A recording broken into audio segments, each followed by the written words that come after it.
Hey, what's going on, everybody, and welcome to a very special episode of the EnteR ChazmaN podcast. Special. It's super special. If you don't know, what is today, the 9th? So we are officially, 3 days away from a new Zelda game launching, which I feel like at this point is one of the more talked about topics we have. It's kind of replaced Halo, since Halo Infinite or the show. What else do we talk about a lot? But probably Armored Core, maybe? Yeah. And how you're looking forward to be the next Dark Souls. Yeah, buddy.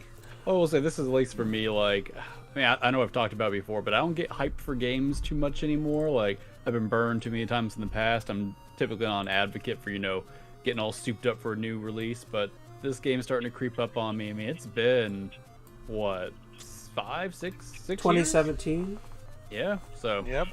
Big deal. I'm ready to hop back into Hyrule for a little while. Yeah, sorry, I was adjusting audio.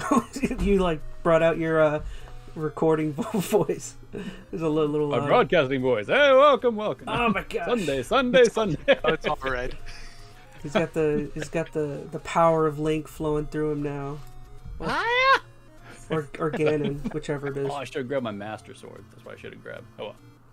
If you don't see my new T-shirt for our midnight release on Friday. Oh, is that what you're gonna wear? Yeah, Oh probably. man, you're going with him? Oh no. I know. I think he saw my receipt and found out which GameStop I'm going to. Oh no. I I should have juked him and bought it somewhere else or transferred it last minute. You're gonna have to buy 3 Little Caesars pizza to satisfy it. Oh no. You could just act like you don't. You could act like you don't know me there. I don't. You'd be like, "Hey buddy, what's up?" I'd be like, "Do I know you?"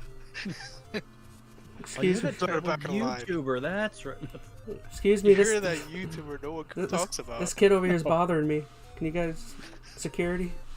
Anyway, so we are here. Since Tears of the Kingdom is coming out, we're gonna take a look back to our time.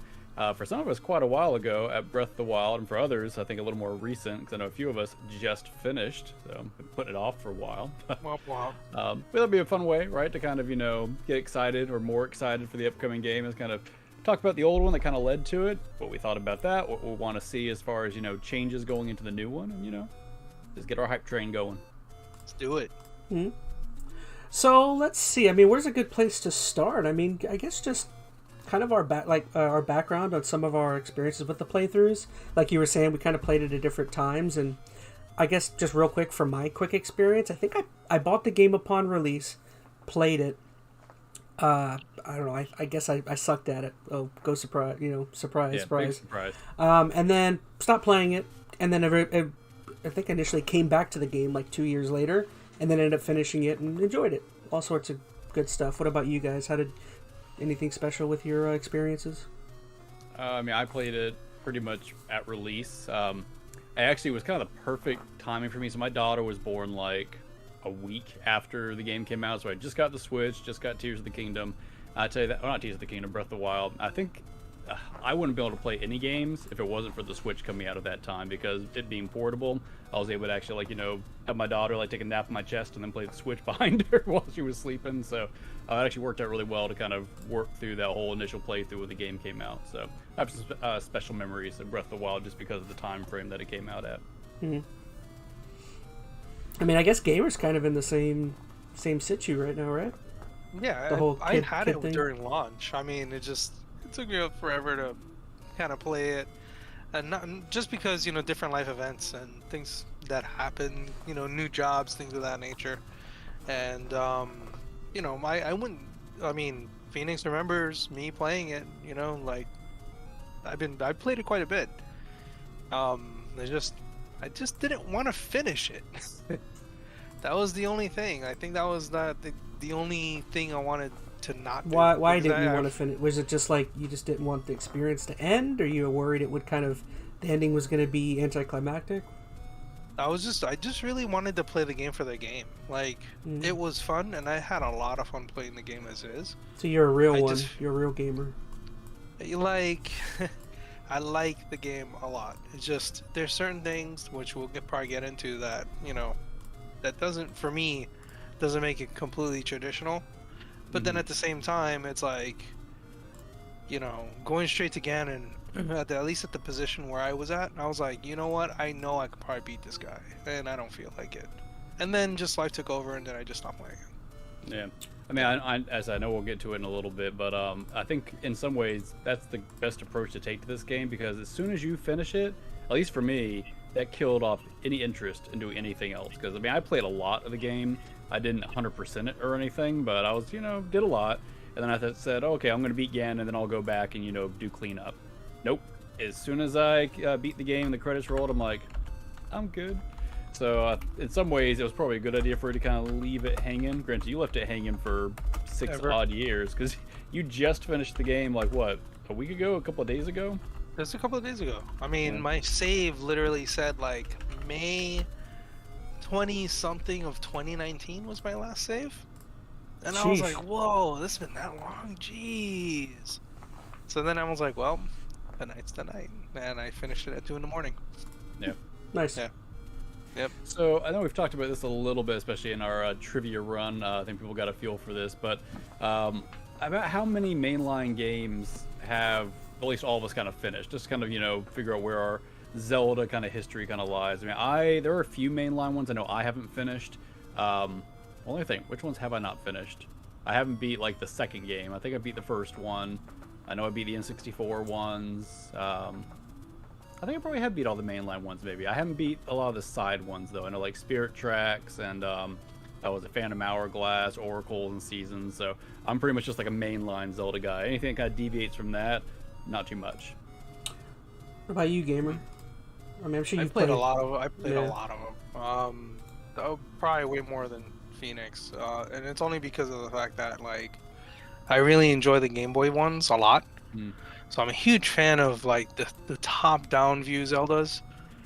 My favorite is A Link Between Worlds, but just because it's like a continuation of A Link to the Past. Yeah, I did play that one. That was a good one. That's one of the ones I'm ashamed I never finished. I like played it. I think when I was one of Phoenix's students, I remember that was about the time I was playing it. It's a good game. But I finished quite a few. The first one, the second one took a while. The Super Nintendo one, 64 one really took me hard. I 100% that one hard. Like I got all the skulltulas and everything. I was the nerd looking for rumor nonsense from the internet. Never found it. Never found no Triforce. I was really pissed off. Yeah. I was that guy. And then Majora's Mask was my all-time favorite. So whenever that game, became released, I was like, I gotta get it. And then those are all I beat all those. And then Wind Waker, that was I specifically remember that I just got to Florida, and I was playing, and my brother kept making fun of me because I'm playing the Wind Waker, and he's like, "What are you doing playing with little boys?" It's a baby's game. No, he said, "What am I doing playing with little boys?" And I look at the screen, and I'm like, "Oh." I'm sure the art style didn't help. Yeah. No, it didn't. It was really bad. So it seems like you kind of like grew up with the series. Like as it came out, you would play it. Oh yeah. I know we're close to the same age. So I mean, I had like the same kind of, like understanding of Zelda as I was growing up, because it was always around. I was of course aware of the releases, but I didn't really get into Zelda like as a kid. Like I think my first Zelda game I think I played was actually, oh goodness, might have been Twilight Princess. So I played it like in my late teens, and then I started going back and playing everything. So I was kind of a late Zelda bloomer. But man, I love it now. Oh so. Well, if you're a late bloomer, my Zelda late blooming is barely. Freaking! I think Breath of the Wild was the first Zelda game I completed through and through, and then went through Breath of the Wild. Then I think Link's Awakening, the remake, I replayed. You never played Skyward Sword? I did, yeah. That was a good one. We saw him play Skyward Sword. Everyone knows. Oh yeah, that's right. I forgot his terrible run through. Oh, the heartache. Yeah. Oh god. I didn't think I was gonna make it. Hey, for those of you who are watching, you should watch it. Totally watch it, and then just burn them hard. I played Link's Awakening. I remember that one because I had COVID when I played the remake. And then I played Skyward Sword, and there's one more I'm missing. Oh man, Twilight Princess. I know there's 4. Oh man, I can't think Wind of it. Waker, you said? Wind Waker's one I played, but I never finished. So you said you did Skyward Sword, Breath of the Wild, Link's Awakening remake. There's one more. Ocarina? You didn't play Majora's? Mm-mm. No, of course not. I can't think. I don't know. There's What not else? many more. What are the that could mainline be. ones are there? Was it a mainline? I don't even know. I'll drop it. I'll just say 3. Yeah. But I've played. So that means I've played 5 because I did play, like you said, Link Between Worlds, and which one? Oh, Wind Waker. Those are the 2 I didn't finish. Yeah. Considering kind of everybody's history, I know it's going to feel different based on how many we played. Where do you rank Breath of the Wild? Chaz, why don't you go first since you have the shorter tier list? I would say it's my second favorite Zelda. I would say in terms of the ones I've completed, I don't know if I think Skyward Sword is probably my favorite one, even though I think I biased you. I'm sorry. it's super janky, but I don't know. Part of it was kind of endearing. Like a lot of the movement mechanics. It was frustrating, but I don't know. It's that felt like a totally different experience. For me, I don't know, kind of gaming wise. What about you, Metal? Where would you rank Breath of the Wild in the appendium of Zelda games? Oh man, everyone calls it 10 out of 10. I mean, it's a good. It can still be a 10 out of 10. It's a great game. Where do you rank it? I mean, you can say all the Zelda games are 10 out of 10. I've played so many. I'm gonna say it probably ranks around 4 or 5 in my list, and it's only because it's not because of the game itself. It's just there are other ones, in my opinion, that I had so much more fun with. The dungeons were super amazing. The gameplay was on point. The story was, good. This one you had to pick and choose where you want to get narrative out of it. I'm not against the first Zelda at all, obviously, because it's a great game. That's what they based it off of. Is you just get thrown in a field and you just kind of go with it, and for me it falls in the middle of everything, in my opinion. So what would be your favorite Zelda? I mean, I think I know, but you said Majora, right? I think I really enjoy Majora's. There's something about Majora's Mask that maybe it just hits a special place for me because it was right after Ocarina, because I really enjoy Ocarina of Time a lot. But I really enjoy Majora's Mask a lot. I just love the darkness. The darkness of Majora's Mask is what's killer about it. Yeah, it's super unique compared to all the other ones. What's crazy about it is it had that crazy time nonsense that you had to deal with. You were racing against time consistently. It was the most annoying thing that I loved about that game. Yeah. I think is as you had to get everything done in 72 hours. Couldn't you get the mask in Breath of the Wild? I think I saw. Yeah. It's one of the outfits. I looked at it. I have it. Yep. I think for me, I'd probably rank it probably third. I mean, I don't have a list in front of me. Mine, my favorite is same as Chaz, Skyward Sword. And I understand that's a unpopular opinion, and I will say when I went back and played the remake of it, it definitely took off some of the rose tinted glasses just a little bit. The rough edges I think were a little more apparent, but I love just the narrative of that game. I love a good origin story, and I think the way they set everything up is pretty clever. Some of my favorite is that one technically the first game, or that one's technically the beginning? Technically the first is Skyward Sword, and right now Breath of the Wild is the last. It converges all the timelines. So yeah, either way, this isn't a Skyward Sword review, but that's my favorite. I'd probably say Twilight after that. There's some really cool stuff I like in there. I agree. I like that Skyward's kind of so bright. I like that it was very bright, and the colors, there's a lot of colors going on. And it's still probably my favorite art styles. Breath of the Wild kind of pulls from that a little bit, and I don't know, I might like it better, but just the really paint-like aesthetic they have in Skyward Sword I really like. I'll tell you, and you guys may agree with this, but I know it's not a unknown opinion, but I think Breath of the Wild's an amazing game. I don't necessarily think it's the best Zelda game, if that makes sense. Like, there's a lot that the game does really, really well, but from a like Zelda game perspective, being compared to all the other great Zeldas, it's definitely different, but in some ways that almost changes it from feeling like a Zelda game. So we'll dig into the reasons why here in just a little bit, but either way, that gives everybody kind of a background on where we're at, kind of what our perspectives are in the whole Zelda timeline and our history with it. So that will help maybe kind of frame our opinions as we move forward just a little bit. Gosh, I had an idea in my head, but I don't know if this is a great time to bring up the question. It was like I was just thinking, like, got an idea, Metal. If this game, kind of like we've said in the past, like if it really builds upon the foundation of Breath of the Wild, do you think if this game one-ups that game, will it like in a way make it obsolete? I think that's a question for maybe later, but like you know what I mean. Like, do you think if it does everything better than Breath of the Wild? Although maybe the story elements of Breath of the Wild is the reason to go back to it. I don't know. I'll tell you what. I mean, I think that's an interesting question. I think we should probably revisit it after we've kind of gone through our rationale for how we feel about Breath of the Wild. I'll write it down. Honestly, I might agree with that. I don't know. I didn't really think about it that way, but we'll see. We'll see. Y'all go and move into our first category? Yeah, go ahead. I'm going to write that down just so I don't forget. So, we want to try to break or have some kind of outline or guideline for this retrospective. So we broke this up into a few different categories. We'll start by talking kind of the narrative aspects of the game. So story, writing, characters, things like that. Then we'll get into the world design, which will dig into like the overworld, the shrines. We'll talk about the Divine Beast, although you could argue that's kind of a quest area.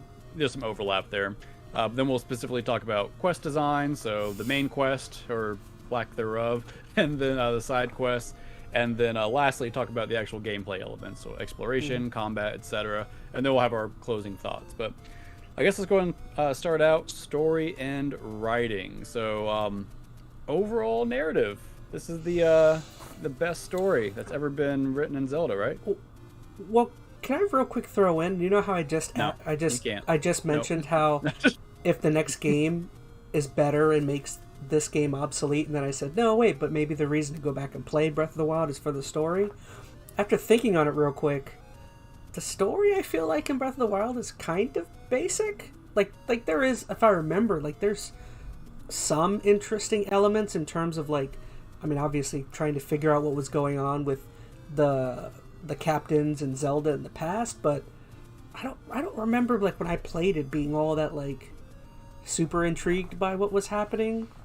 I don't know. And to be fair, not every Zelda game has a real complicated narrative. I mean, at its core, basic. Most Zelda games are all Zelda's been captured or Zelda's somewhere, must go rescue Zelda to save Hyrule. Like that's kind of the core of just about every Zelda game. It's pretty much a hero's journey. That's it. Yeah.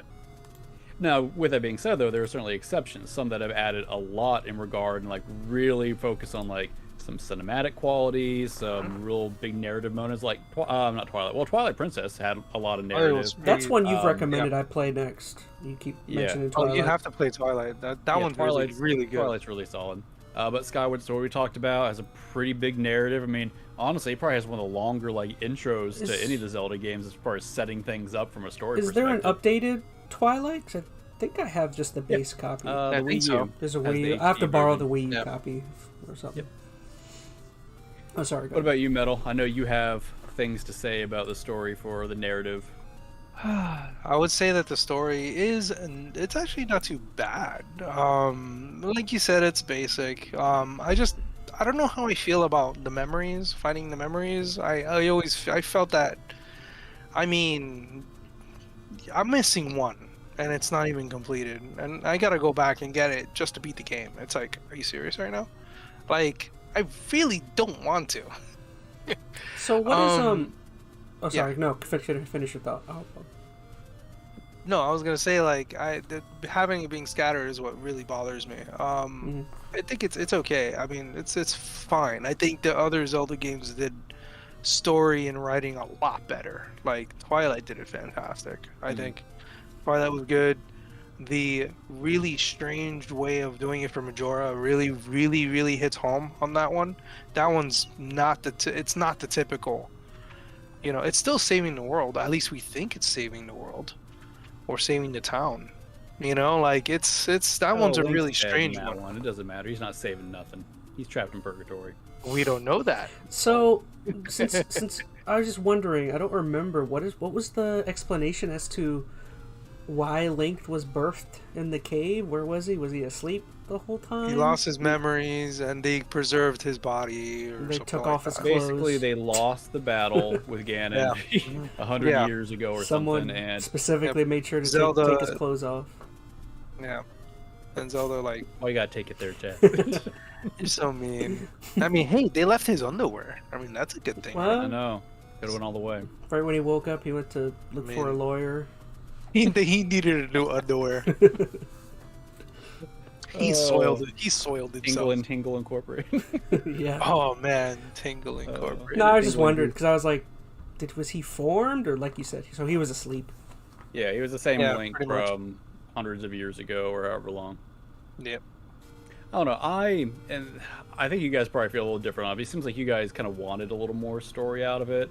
I was kind of happy with kind of the very muted story. I wasn't looking for a lot of narrative, and honestly, I think it really fit the way this game was laid out. It's supposed to be a very slow burn of a game. Like, I feel like if it would have held your hand, like really heavy from a narrative perspective, it would have kind of been, I don't know, contradictory to how the game wanted you to go about things, where it was very open, go where you want, just when you want to dig into the story, there's a little more there. I mean, to be fair, there wasn't a lot of story, even if you did really dig into it. I didn't play the DLCs, which I know have a little more, but if we're just looking at the base campaign, you have the memories, and then a few moments after, go to each town, find, the Divine Beast kind of quest line, they have a little more narrative, but there's not a lot there. I felt okay with it, personally. Could they have added a little more? Maybe, but I don't know. This game, with the way it was laid out, I thought the pacing of the narrative was fine. The ending was another story, but the overall narrative leading up to that I thought was okay. I mean, I guess it's better. Yeah, I kind of agree with you on that one. Like, I could have wanted more story. I mean, I did some of the DLC, and it was good. It was fine. I mean, I'm not saying that more is better. I think if it was a little more consistent, it would have been nice. But I mean, searching for him isn't terrible either. I mean, it did leave a lot of open stuff, so you can do whatever you want. I guess that's always I nice. liked the way the memories were set up. That it really put the emphasis on understanding the map. Like, you had to figure out, this Where? perspective lined up with that mountain horizon. And I thought that was kind of a fun. I like Yeah. those kind of little puzzly, quote unquote, interactions there. It So to was be very rewarded puzzly. Yeah, so I liked that. I mean, I can understand it'd be frustrating for some who maybe had a hard time kind of recognizing how those perspectives should have lined up, or that was too puzzly for them. But I liked it. I mean, I guess in the long run, looking back, it's probably best they didn't, rock the proverbial boat or reinvent the wheel. It's like, I mean, there's a formula that a lot of people expect with Zelda. Maybe I just mean adding too much. Well, or no, trying to make that's actually not true. trying to make because, it too intricate, maybe. Well, no, because all the Zelda games followed a formula. This is the one that broke the formula. Yeah, if anything, this is a step back from the formula they have been building on. Like, oh, so I you could see. argue, like, the very first Zelda game had no story, but that was a NES. I mean, come on. Yeah. But ever since then, for the most part, the story, at least the complexity of how they laid out the narrative, have been building, right? I mean, you go all the way up from Twilight Princess to Skyward Sword, lots and lots of narrative. Then Breath of the Wild pulls it way back. So if anything, it's kind of breaking the mold here. Yeah. They but I said thought it was fine. they said that before, that they were changing it up a little bit. They were going to try something new with it, and they did. They completely changed it. They obviously did dungeons differently. They did everything differently in order to kind of acclimate the entire gaming, the system, to make it work for being open world as it is. Besides just having everything just very linear, which I think is fine. I mean, for this game, that's perfectly fine. I mean, everything about it was cool. Like, I mean, they took stuff from like other games and implemented it into this one, like degrading weapons. weapons, Yeah. like destroying your weapons. Like, that's awesome. I think that's really neat how they did that. I ended up not Like, thinking that was a big deal. Like, I didn't think it was that infuriating I mean, it was annoying, but it added some intricacies to the gameplay. Yeah. I'll tell you what, just to kind of keep us, because if we can, let's put a pin in it, only because we can kind of that's a part of the thing, isn't it? That's gameplay. Okay. Anyway. I mean, just I guess we just be happy that they didn't. Nintendo didn't go the Arcane Austin route and totally decide to revamp something major. Okay, that's a whole nother podcast there, Chad. They're too. They play it safe. Yeah, that's the one thing about Nintendo. They know what they're doing. Sometimes careful. Like, they did not play it safe with Breath of the Wild. Like, I don't think Nintendo always plays it safe. I mean, if anything, they will come up with an avenue where they think this is how the game should be played. They will force it down your throat, whether you like it or not. So they're okay taking risks. I mean, think about the Wii. That was a huge risk. That was not playing it safe. Think about the Switch. That was not playing it safe. So that's true. I mean, I get what you're saying. I think it's more that we usually can trust Nintendo to have a certain line of quality in everything they put out. So I mean, that's consistent. Maybe that's they're playing it safe. It might also help with that being that, like, how much say does Miyamoto still have? Does he still have hefty say, and his hands are still kind of all over? He's the producer, like, a lot of the time. Him and what is it, Onuma? I think it is. I just mean that, like, those two work together to make these games work, man. I just mean that helps it keep it on the tracks, for the most part, having the same person. It's their baby. It helps to have somebody kind of leading the way. I mean that's his creation. I mean it's they're not going to use anybody else. The moment Miyamoto steps away, that's when it's like.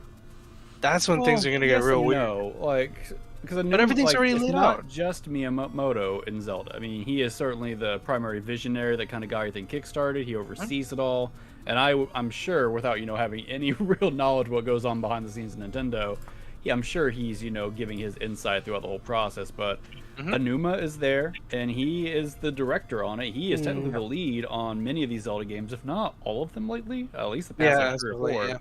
So I mean, I would almost argue it might be a bigger more deal important. If a little bit, maybe. But here's something: there's always someone else. If they are doing their job correctly, there's younger developers coming up underneath them that are training and learning from them. I would imagine that if one of them has to step back, there's gonna be someone else that has strong vision to carry it forward. But that's, I think, also going down a rabbit hole. So you want to move forward into characters, because there's a few interesting things about characters in this game. I mean, Zelda's always had some interesting usage of characters in the past, but there's 2 at least points for me that I want to talk about. You guys can certainly expound upon this, but this was the first time, to my knowledge, that there was any character voice acting. How would you like that? I mean, there's the writing element of that. There's the voice delivery. Like, I know a lot of people didn't like Zelda's voice. I remember that was a point of contention, even with the new games trailer. A lot of people are like, her voice is terrible. I don't know. I like her voice better than many of the other characters, to be honest. I think it's fine. I mean, but then yet I'm the one who listens to it in Japanese. I don't even bother. Well, I was just going to say, that's what people were saying when this game came out. Is I remember there were like a bunch of podcasts saying, "Oh, you got to play it in Japanese. You can't play it in no English." Oh, I'm sure it's fine in English. I'm just used to playing a Zelda game, like whatever. They give me the option. I just played it like that. So I don't like listening to them in Japanese. Like, there's plenty of things I will listen in Japanese, like animes for sure, certain games, sure. Zelda doesn't come across really Japanesey to me. I mean, I know it is. I'm sure it's a terrible way to describe it, but like when you look at Zelda in this game, nothing about her aesthetic screams Japanese. So I think I would have a more jarring kind of stance if I heard Japanese voice acting coming out of these characters. I don't know. Maybe that's just me being kind of weird about it. It ultimately doesn't matter. Comparison for me is like DBZ. Like, I'm so used to Sean Schemmel. It's like going back and listening to the Japanese or the version. It's like, I don't know. I'm so used to my version. You know what I mean? And I think that's what I didn't want. I didn't want to get used to the English voice actors. And I was like, hey, you know what? I think it was fine the way it is. I'm sure the English version's fine. From what I recall, and it's been a while since I've really, been close to listening to a lot of the dialogue that was given, but most of it I thought was fine. If anything, I thought some of the writing was just a little stifled in places, a little awkward more than anything else. It was less the voice acting and delivery. Just the lines they were saying, I don't know, came across maybe a little cheesier, a little cookie cutter, I don't know. So the writing itself wasn't anything overly complex, but I probably I shouldn't don't have remember expected any that. characters like really standing. I remember one character I really liked was the old man on the plateau at the beginning who ends up being the king or whatever. Rome. I really Rome. liked him. He was like kind of entertaining and kind of like the wise guide. You know, he was a fun character, I thought. He's such a strange character because he's never in any of the games. That's Who why was I'm he? like, Was he Zelda's father He would have had to have been, right? I guess. I mean, or Zelda's ancestor's father or something? Probably. He was just the king that was there to help, wake up Link, I guess, or send him on his way. Yeah, they didn't give a whole lot, at least that's what I could tell, digging into the little bit of narrative they gave. Not a whole lot of history on who he was or what he was doing there. Or I may have missed something. I don't even think the encyclopedia says anything about that, right? About King Rome? I don't recall. And he's not a character that's from what I like. figured. He's not a character from like previous games. He doesn't pop up. He's not a character from any of the games. Even the King of Red Lions is like, like the Red Lions is like different. It's like, okay, cool. To be fair, though, I mean, in most Zelda games, they don't spend a lot of effort talking about the king. Like, king. Really, I mean, the only game that I think of has really put an emphasis on it is Wind Waker, because you're freaking riding around the whole Yeah, you're game. riding around in him. Um, As a matter of fact, I remember when I used to play Ocarina of Time, you kind of hide outside the castle listening to the king talking to Ganondorf. And that's like the only thing you get out of that. It's you and Zelda listening to her father talking to Ganon. That's it. And that's the most you get out of it.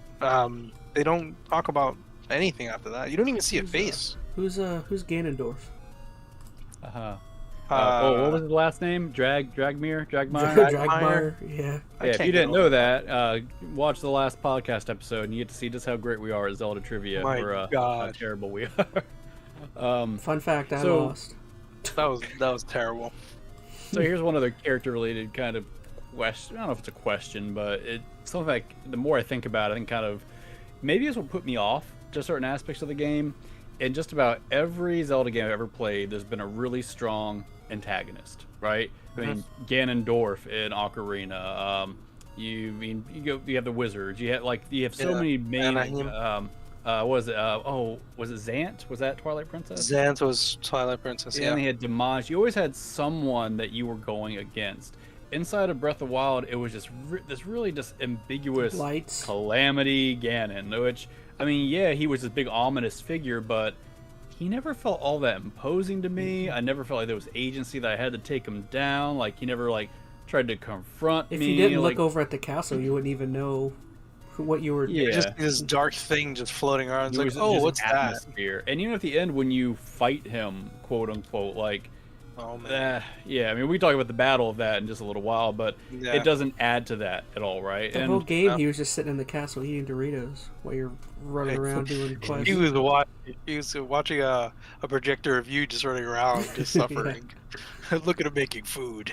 And maybe that's also what kind of when the credits rolled, I felt really kind of, I don't want to say disappointed, but it was definitely a little underwhelming or anticlimactic. I mean, the battle itself, once again, we'll talk about. There's some, pitfalls there, but just the fact that I didn't feel like I really accomplished anything. I don't feel like I took down this major threat, even though I guess it was.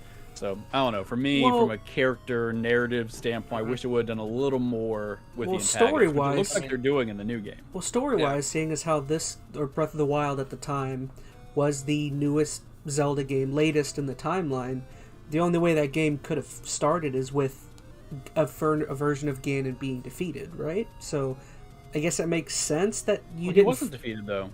In the previous, whatever game in the timeline? Was before in the timeline of Breath of the Wild, what was Zelda before and Link that? lost 100 years prior. But so he won. But what game was previous in the timeline to? Well, if you want to get into the timeline, it's real confusing because the timeline splits into 3 when you get to Ocarina. It splits into 3 timelines. They all converge at Breath of the Wild. Oh, so it could one of 3 outcomes. Game. Yeah, and that's why they act like there's so much. I mean, over 100 years in between. And here's the thing with the timeline, they could shove any new game they want in between just about anything. So it's hard to say just because one game preceded another that, is an end-all be-all to any kind of setup for it. I was going to say, because the previous game you had to have defeated Ganon, so it makes sense that the next game you fight a reincarnation or him in ghost form. Wasn't it in Wind Waker? Not Wind Waker itself, but like games that followed it. It was like a defeated Hyrule. Like there's something that happened that flooded Hyrule and led to that. Yeah, that was Wind Waker, timeline. I think. Yeah. And well, there's the thing too in Ocarina. If Link dies, that technically stems to a new timeline. I think that's what actually leads to I want to say if you doesn't Majora. Well, I mean that's one of them. But if you're adult Link in Ocarina based upon the timeline and you die canonically, that I think leads to Wind Waker because that leads to a world where Ganon ruled, and then Hyrule got destroyed, flooded, etc. I'd have to pull up the compendium to look. Yeah. Point being, as far as I know, at least even if you just look at just Breath of the Wild, Ganon won and became all-powerful Calamity. Like he's got Zelda trapped, Link is shoved up in a cave. Ganon won. So I don't know if that just because he became all-powerful, he was less interesting at that point. I don't know. I mean, he wasn't really doing anything except for throwing his little lackeys all over the place. I mean, Yeah, he it's just like, reset the cool. Blood Moon or whatever. That was about it. Yeah, it's like kind of lame. He didn't really destroy the world. It's not like, for example, like Ocarina of Time, where you go to the future Link and it's like the world is destroyed. Like, it's wrecked. Everything from Hyrule Castle over to Lon Lon Ranch, everything you go to, there's wreckage. Like adds some agency nothing to it. Yeah, like everything has been destroyed. Castles wrecked, everything.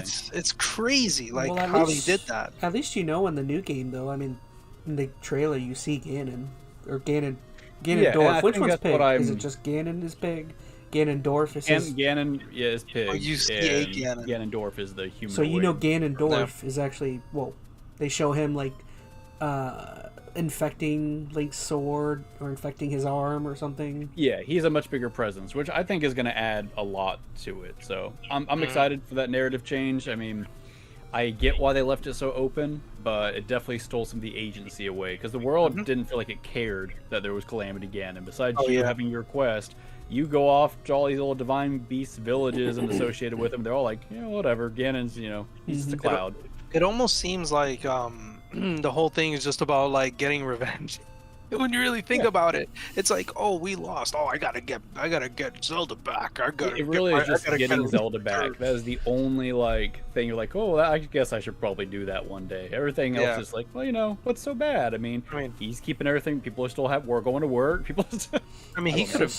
Link could have easily just woken up and be like, you know what? I'm just gonna go down to Kakariko Village and impregnate some girl and just be good. You know? I was gonna say that's what I did, but that's not what I did. But you can just go mess around and do nothing with the main quest forever in the game. Well, I mean, that's any game, I suppose, but it felt less urgent, just the way there was no main antagonist. So, I do have to say though, you're right. Like Ganon just did not feel very strong at all. Like at all, there's zero presence. Like the entire time. Like unlike what's a great game? When you fight Ganon towards the end, it's not game? Like. No, I'm thinking like you said, towards the end. The fight was just weak. Okay, cool, whatever. But then you go to other games and you fight Ganon again, and many different other games, and the character himself, awesome. There's things that are about that, and it's just like, yo, this battle is pretty serious. I don't know how many times I would have died. Well, the one I didn't even die at all. Well, the one game that comes to my mind is probably BioShock 1, where you get all the way to the end and you're like, oh, really? That's how you end it? Yeah, I mean, I was disappointing in a different way. We don't have to go into. That was the first comparison I could think of. I think this year is not and I know we're jumping way ahead, but let's wait. I don't want to go too far down that gameplay avenue just yet. So just any other characters? Or characters or story notes you want to hit on? The characters. One character I did like. Do you remember the bird that was playing music that you randomly come across? Yeah. I thought he was a nice little touch. They did have a lot of nice little side characters. There was a lot of work done. The Guardians I thought were cool and kind of their, not ancestors, their, what do you call them? Progenitors? I don't know. Yeah. I don't know. I think the way they handle all the characterization was pretty good. Predecessors? Vestiges or whatever you want to call them? Yeah. Yeah.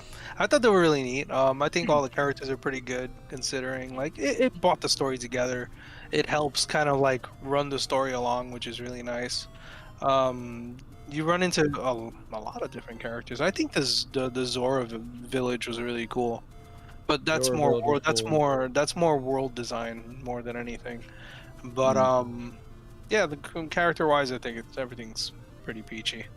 I mean, I can't really complain, really. Yeah. Right, good stuff. All right, moving on. World design. So, I mean, there's a lot of overlap here, I guess, with game design just in general. But so we got 3 different big sections here. So, Hyrule as an overworld, just how do we like the way they laid that out and how we kind of navigated it. And then I left like shrines and then divine beasts in here because they kind of serve as the quote-unquote dungeon replacements for this. So I kind of wrapped them into this, world game design category. But let's start with this Hyrule in general. Did you guys like the big open world and kind of layout of things? Or did you miss the more curated linear approach from like Skyward Sword and other games similar? Sorry. Chaz, you want to say something? No, I was fixing. For some reason, our windows freaked out. Sir, say that again. So I heard you saying the. Oh, gosh. All right. For Hyrule, the whole overworld, did you like the open world nature of it and the way the world was kind of laid out? Or did you miss the linear aspect of some of the older games? Gosh, that's tough because, I mean, I did enjoy it, but I felt like at times the game could be, I don't want to say boring. Boring's way too strong of a word, but like, there were some his doldrums slightly better than boring. Like I definitely felt like it was a trek up until you get what do you get the horse? I feel like the horse makes your. How early do you get the horse? Pretty early. Like do you really? I don't. Yeah, you do.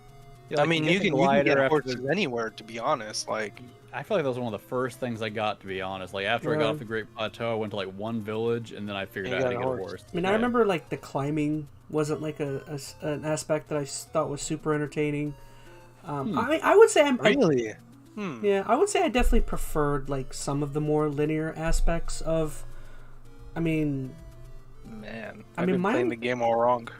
Because my problem is I don't have too much to compare it to with Zelda-wise, so it's like, I mean, I've played Wind Waker, which I guess that was more open as well, with the ocean aspect. Yeah. And then Skyward Sword I felt like was a little more linear, and that like Skyward Sword is probably like the most linear of all of them. Yeah, which is the one I liked the most. So it's like, I probably liked some of the more linear aspect of that one. I don't know. You guys take it away. I don't know what else to add. Okay, so I'll go next. So, I do a little. Obviously, I'm a huge fan of regular Zelda games being linear. Not only can you finish it and you can be like, yeah, I had a great time, and that's it. I do enjoy the open world aspect of it. It really opened up a lot of. It's like Skyrim. You walk around and you just do things. I like that, but I don't finish. That's my problem. But to be fair, I had the horse too. I've been playing the game completely wrong. I'm the guy who walks on foot climbing every single stupid mountain I can get my hands on. I'm a jerk. And then and if it was raining, I will do even more to try to climb those stupid mountains because I'm a dumbass. Figure out the timing where you just like jump right before you slide. Yeah, exactly. I'm that guy. So after a while, I just stopped caring about the horse. I just started gliding all over the place and climbing everything. I would literally change out all my gear because I don't want to get thunderstruck, which has happened numerous times. And I would go climbing and stuff, and I would find Korok seeds and all kinds of weird stuff, like weird little things. That's how you find all the shrines, really. So I really enjoyed that aspect of just the exploration, and I love exploring. That's what made this game really, really fun for me. With the open world, since you brought up Skyrim, I felt like I definitely feel like the triumph of looking at a point and saying I want to go there, it definitely makes it more rewarding to get there with the open world aspect versus like, you definitely feel like you've accomplished something by just making it there alone without having done anything. So I do think the open world aspect is definitely a positive there. And that's what I mean. Yeah, I think this game does open world in a lot of ways better than Skyrim. Like, not saying it's a better game necessarily, and that's a whole other argument, but like both games you can be like, hey, I see a mountain, I want to go to that mountain. I want to go there. But Breath of the Wild did a far better job. But when I got to that mountain, it gave me something interesting. Like, I felt rewarded for going there, or along the way, there were so many other things I could do while getting there. Like, sometimes in Skyrim, I would just see a mountain, and I would just trek through the woods, maybe kill a few things. I get to the mountain, and then I'd be like, okay, there's a mountain. There might be like a shrine or something at the top, maybe, but I feel like Breath of the Wild did a better job. Huh? Get killed by a wolf along the way. Yeah, something like that. Or encounter a vampire by accident. Well, oops. And they're different games, so I mean, I'm not trying to say that once again one is better than the other, but I do think that whole aspect, just be like, I see something interesting, being rewarded by actually going out of my way to find that interesting thing. Yeah. I think Zelda does a little better. I think, go ahead, Chaz, I can tell you want to say something. Oh, no, I was just going to say, like you were saying, compared to Skyrim, I also think Zelda has more of a variety in terms of what you're doing on your trek there. Like, I mean, you have the chute, you know, when you can glide through areas, you climbing, you got your horse. There's so many different, there's a lot of variety in terms of how you're more moving. Mobile, a lot more versatile. Skyrim, it's just walking or riding a horse. You can climb. You get your horse. You turn him 88 degrees. I don't know. So I'm the guy who loves Skyward Sword as favorite Zelda, which is the most linear thing out there. I like the Breath of the Wild world so much better. What I like about linear Zeldas is not so much that they are linear. I mean, I definitely do feel the restrictive nature of that can be, a little restrictive. I like the curation though that those linear games offer. Like, they have very set gameplay scenarios they want you to go through. You have to go through this path to go ahead and fight off bokoblins with rocks rolling down. Whatever it is, they curate each little area, which is great. But they did that too a lot in Breath of the Wild with the open world. Like, it still felt relatively curated. There were certainly, open expanses that were a little more barren. So I think that's maybe what Chaz is getting at. It had those doldrum, quote-unquote, moments. But a lot of times I appreciated those in Breath of the Wild. They were those moments of just kind of reprieve, where you kind of, take in the world for just a minute before you go off and to tackle some other challenge. But I mean, it's a big world. It really is. Like you said, you could sit in an area on a mountain and be like, this is nice. Like, you could just sit down and pull out the pot if you find a little fire thing. Start cooking. You can just take a moment. Start cooking, Yeah. But then if you want to jump off that mountain and glide across the map, could you see something else out there? But then along the way, you look down while you're gliding, and there's three other things. You're like, oh, that looks cool, and you go over there instead. Like, I was always pulled in some other direction, which I mean is true with a lot of open world games. But Breath of the Wild, I think, did a really good job there. Yeah. Not saying that I didn't miss some of the extra curation that came from a more linear Zelda game, but overall, what they did with the exploration and Hyrule in general was great. Seeing the dragons just flying out there and be I was gonna mention that. I love seeing those dragons, and you're like, I want to go there, and I'm gonna check that guy out. And then you find out that he's a freaking lightning dragon, and you can't get to him for whatever reason. It's like, and then you figure out how to get to him later. I mean, some of the best stuff in this game had nothing to do with the quest, had nothing to do with the shrines or the divine beasts. Like, was it Eventide Isle or whatever it was? That island you go to where it strips away all your stuff. If you I forgot about that. That was a really cool moment. Or that crazy labyrinth that's way out in the water, that big square monolith area. There's a lot of absolute nuts. I remember you would see these cool things to go to, or the lost forest where you found the master sword. There were a lot of fun little areas that were intriguing that had nothing to do with any main story element, that the world just kind of guided you to go explore. So I mean that's what always raises the level of this game up in my mind. Why it's number 3. It's the world. You could scrap just about everything else about the game. This world is what ranks it so high, which is why I think it could really jump up depending on what they do with Tears of the Kingdom. I think I agree with you 100%. I think the world is fantastic in its own right, really, because the more you play it, the more intriguing it becomes, and that's just how to say, that's how that game is. Since we're on the topic of world design, would it be kind of a bummer because you know, the new game is in the same location. It would be kind of a bummer if when you make your way down, you realize it's the same exact locations. I mean, what would they have to do to make that again more entertaining than before? Well, you've already seen some of the stuff. They have floating islands, which this does not have at all. Well, he's talking about. I'm talking about back on jump ground off level. The floating islands, you're back on terra firma. Like, is it going to be the same hyrule on the ground? It's only a difference up top. I don't think that's going to be the case. No. I think there's going to be some major shifts. I don't know what those shifts are going to look like or how they're going to explain them, but I don't believe it's going to be the same. I don't feel like they could get away with it. That'd be a big misstep. Yeah. I mean, I don't even think it's going to be even within the same, like, years, to be honest. I think it's going to be a lot further in, isn't it? I don't know how much further. I mean, there's going to be some kind of time skip, but there's also a talk that there's a lot of time travel that could happen in this game. Who knows? So They did talk about that. I don't know. I'm not too worried about that. I mean, I get the concern. They haven't shown much of the ground, so it's hard to say.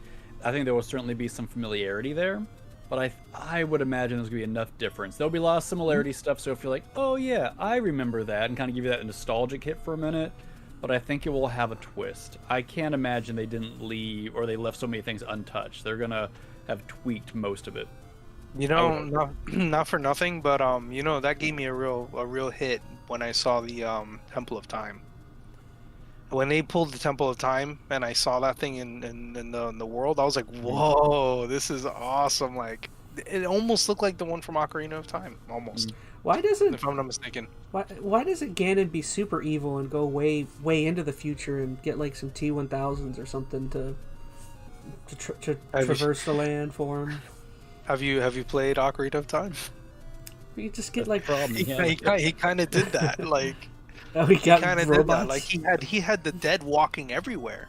If you like, Hyrule Castle was a literal barren place to be in. Link is not going to defeat a T-1000 with sticks and stones. Oh no, he killed those giant spider robots shooting laser beams. I mean, those things are pretty nasty. Though those guardians are really nasty. I'm not gonna say a bunch of Arnolds following him around. Anyways, whatever. I think we all agree that overworld itself, that's, you know, feather in the cap of oh Link yeah, there. Yeah, totally. Let's move on to the shrines. Yeah, how did you guys feel about the shrines?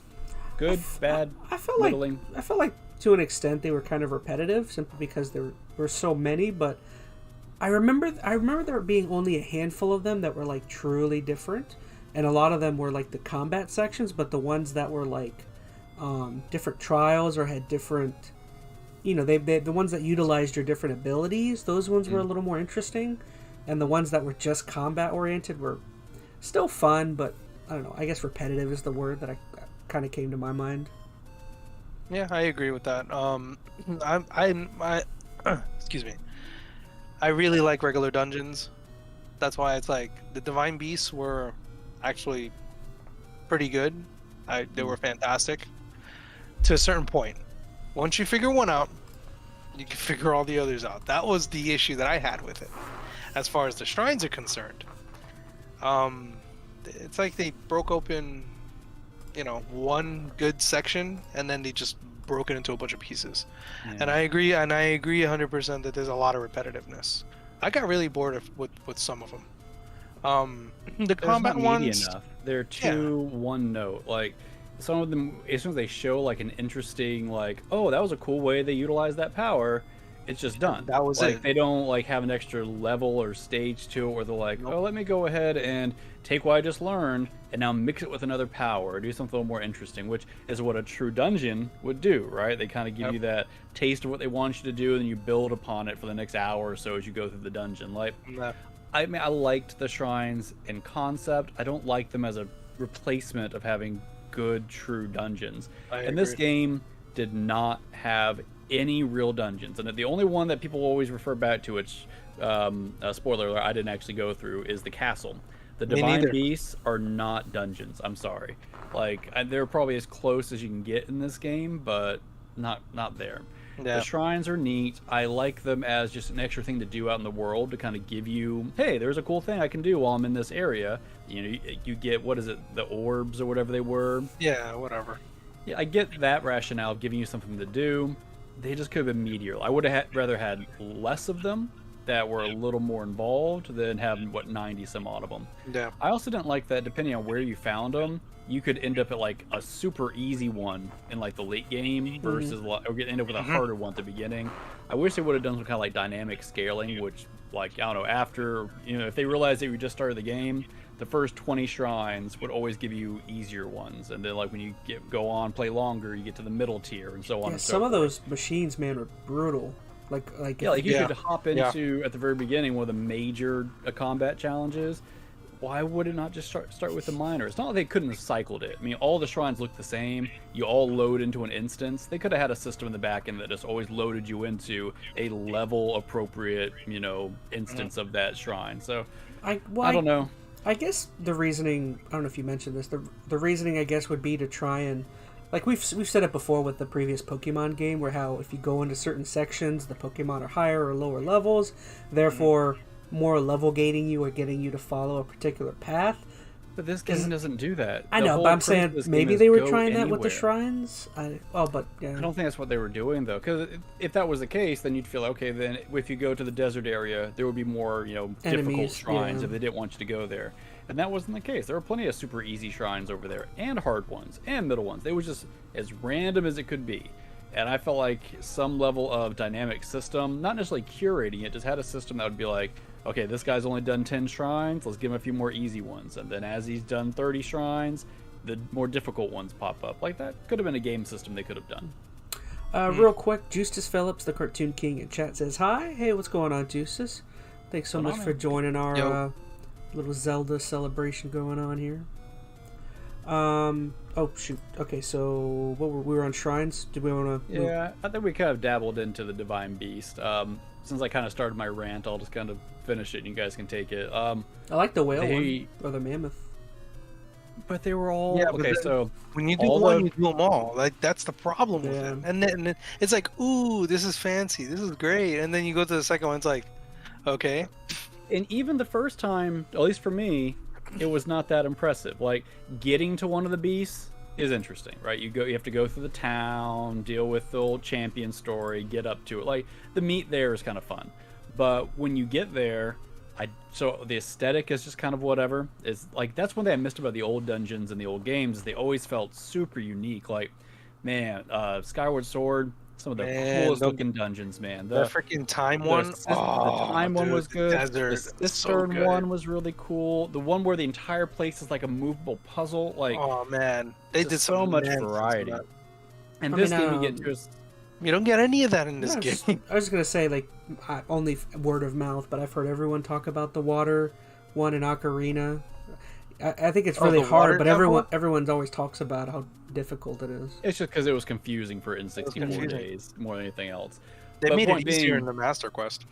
Yeah. But that's different. Point being is none of these come anywhere near to the uniqueness of that. And even if you take away the aesthetic side, like the puzzles are pretty weak. They're pretty short. Like they're not like you can pretty much get into the dungeon, quote unquote, the Divine Beast, and see everything. Right? They're just these big open, hollowed out, animal structures. So you see the whole thing. You already say, oh, okay, I know I have to do this puzzle, this puzzle, this puzzle. Get to the end. Doesn't take you long. You get to the end. You fight a blight of Ganon, which, spoiler alert, is the exact same kind of blight you face every other time. And it feels old and tired really, really fast. And I don't think the blights did anything different. I think they were just like different. They all had slightly different powers. Slightly. And the catch is like they would all then kind of contribute. Yeah, but then they all kind of went to how Ganon would fight you at the end. But I don't know, they were just all really weak to me. None of them stood out. I'm trying to think which one I even thought was. I liked I guess if I had to pick one, I liked the Gecko Salamander one. Just kind of like the where you can go sideways and stuff. He would jump from platforms, kind of. But even that, I mean, it wasn't like a great dungeon. I just kind of liked being in the Death Mountain. So other than that. Man, I remember going through Death Mountain. I just remember the mammoth one because you had to utilize lift the trunk, utilize water to move around areas and move platforms and stuff. And then on the outside you had to shoot something arrows. I don't remember why you're dashing away on that thing's back. Yeah, like getting to them was fun. Like that whole aspect, like you're going through the water. You had to like what? I don't remember what you did for the elephant. Shoot his feet or something. I don't know. Maybe No, it he was had the to, he had Been a like long time. he had like things on his side or something. That's he had to right. hit. I mean, that stuff was cool. Like getting to the beast, all that lead up, that was fine. The beast itself, just very disappointing. And then what the beast ends up being for you at the end of the game, basically just a way to knock down Ganon's health. I thought that was disappointing. I don't know. The beasts in general, thematically cool. From a dungeon standpoint, they are not. That's okay.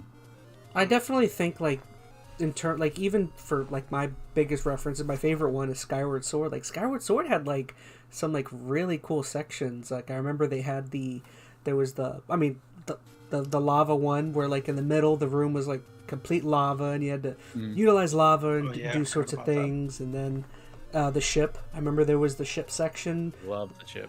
Yeah, like there were like really cool sections in Skyward Sword that I like really remember. Man, you just reminded me of that freaking boss with the freaking Gishnu arms and I freaking. love that. The cistern dungeon is one of my favorites. Just so good. the verticality in it's really good. The theming of it, and then you get tapped off with that boss. He's got so good. One of my favorites. And you just don't get any of that in this game. Like yeah, that's true. That's what hurts this game for me the most is the lack of true dungeons that are thematically interesting, have cool puzzles and setups, and then of course the mini boss that would follow them. Like you don't have any bosses like that in this game. Like you have the blights, and they are not replacements. For some I just remembered the scorpion in the sand mini boss where you have to use the billow thing to like uncover him and then attack his eyeball.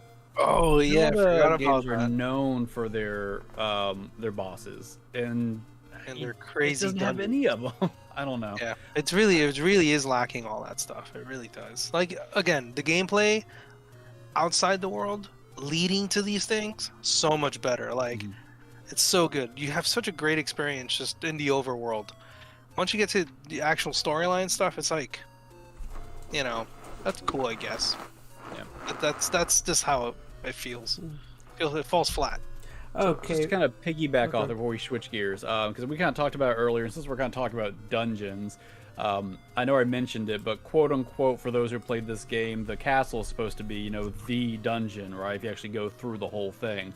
I did not, and I didn't feel like there was either. The only time I went into the dungeon or the castle was when I realized that's how you get the Hylian shield. Like you go in like the back door, you go in one room around the corner, and the shield's in a chest. That was the only time I ever went inside the castle. It took maybe 5 minutes. I didn't even know that. But also like, but I remember that that Ganon boss like is made easier or harder based on how many of the calamities and beast things you've done. So it's also like that's what made it like kind of like. It doesn't feel like much of a trek or much of a difficult. Like the whole end section is like I thought was easy. Yeah. Well, I think it's relatively easy regardless if you do the Divine Beast. Like, basically, you have to fight the Blights. So what did you need the shield for is what I'm saying. Like you find the Hylian shield, but it's like, did you really need it? No, it was just to have it. Yeah. But my point being is, other than that, I would have never touched the castle. At the very end of the game, I think, Metal, you have a similar story. I decided I don't want to go through the front door at all. I went to whatever the closest mountain was. I glided over, got as high as I could. I climbed like 2 walls and walked right in the back door, and I was inside the auditorium, and the final boss started.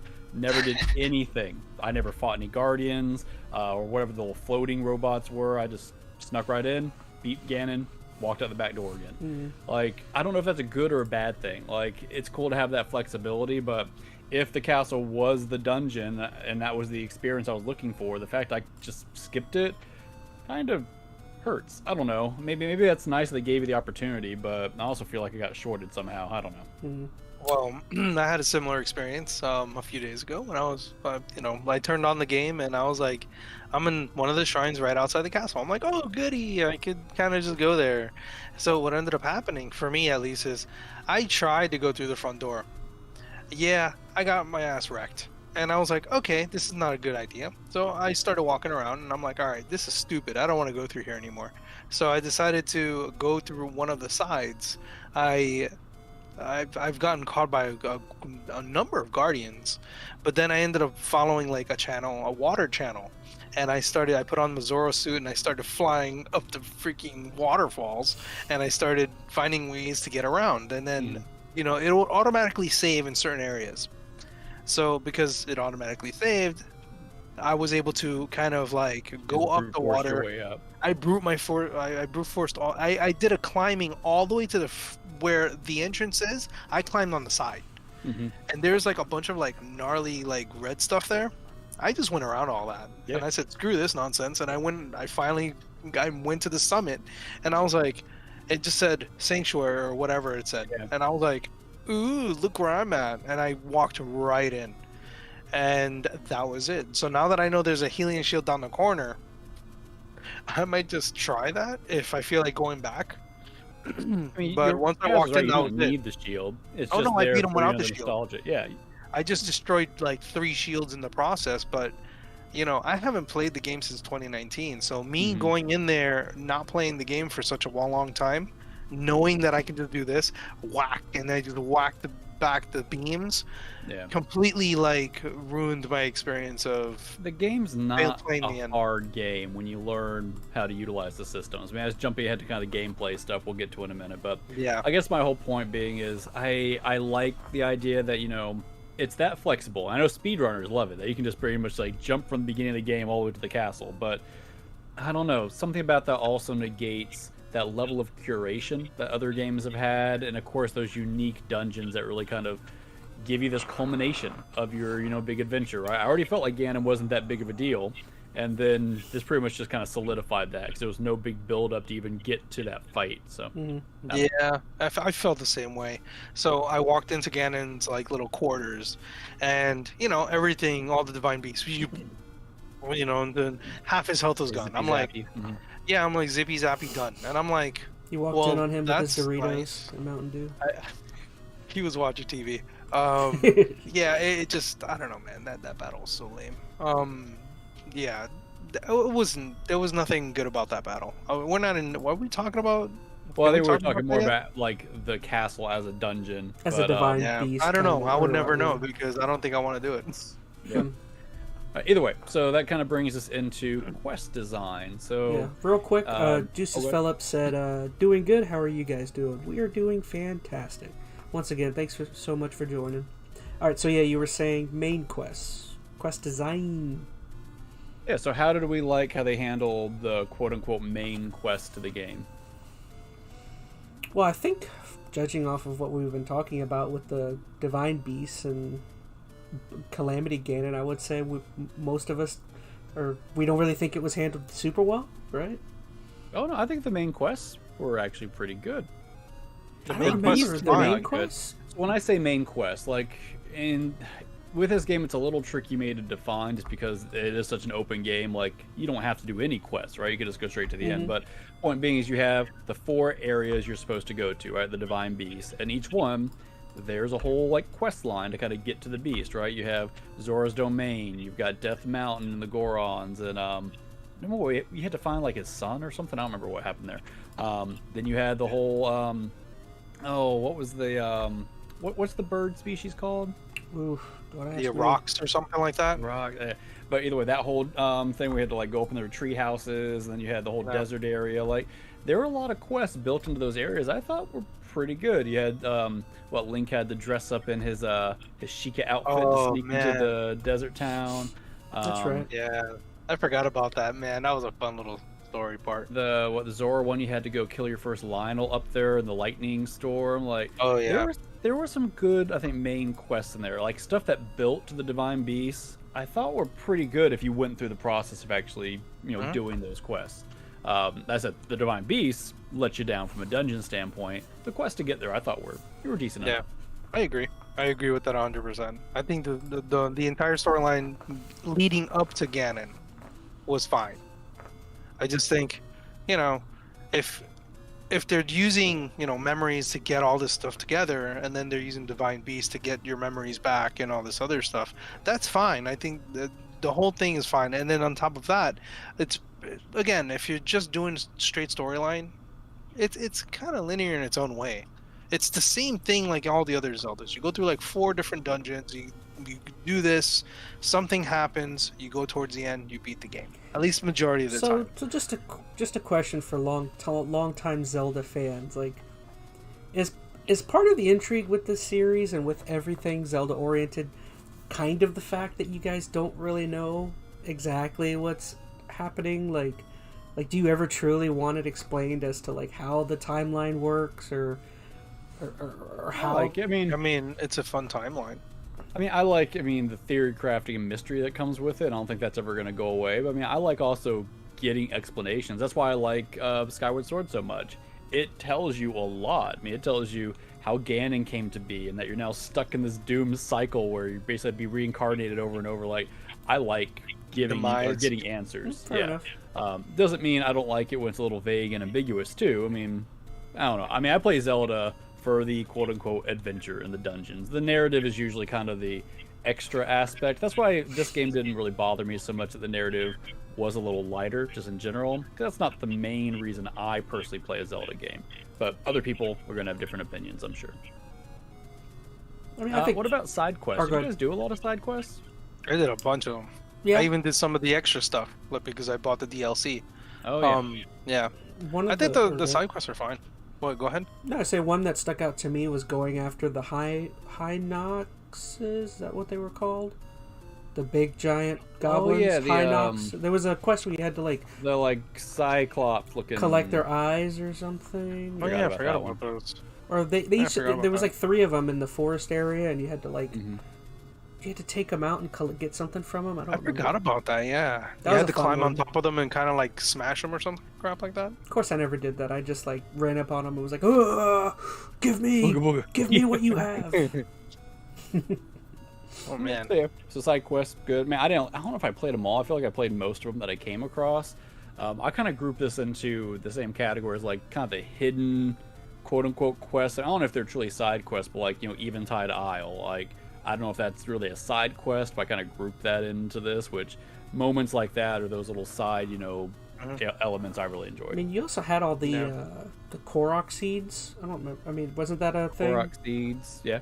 I mean, from what I read online, that's such a waste of time. It's almost like a got all troll of them, so I don't know what you get. It's almost a troll to the completionist. You get to be poop. honest. Yeah, you get The a golden last thing poop. they give at you the is like end. a little golden poop.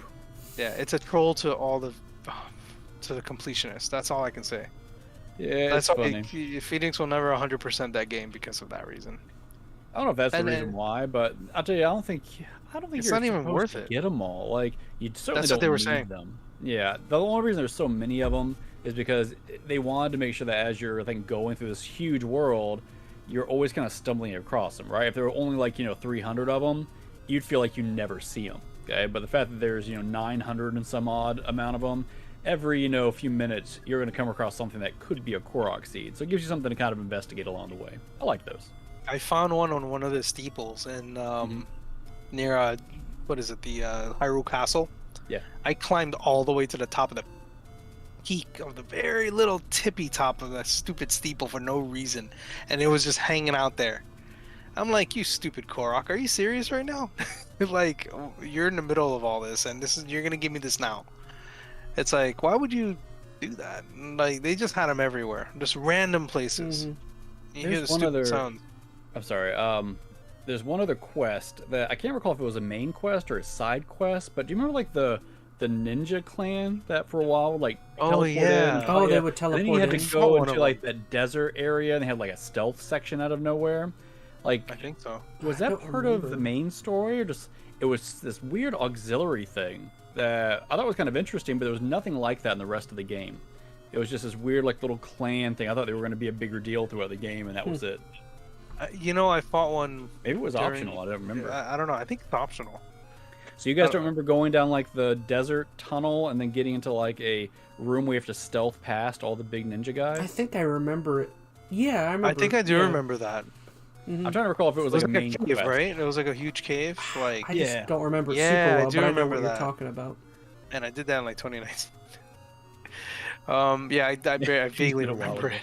Yeah, I vaguely remember it, but I think I did that one. Yeah. And- But and then the- they still chase after you throughout the entire Mm. rest of the game. Yeah, that's fun, interesting because it was this story quest line that was there. You just one little thing, and it's just like done. I don't know. It seemed like it should have been a bigger aspect of the game. But Yeah. either way, And like you were talking, that island is like one of the more memorable sections in the whole game Eventide too. Isle is probably the one. I don't know the coolest, but one of the most interesting things. If you stumble across it, I think if you know it's coming, it's not as interesting. But yeah, if you just accidentally land on that island and all your crap gets taken away and you have to get off, it can be a hard It was tough. area too. Yeah. You're just like, I mean, when you don't have anything, it sucks. you're stringing together leaves and sticks and rocks. You need if you haven't done the 100 rooms or whatever, the 100 floors. I haven't done it. Oh man, that thing is horrible.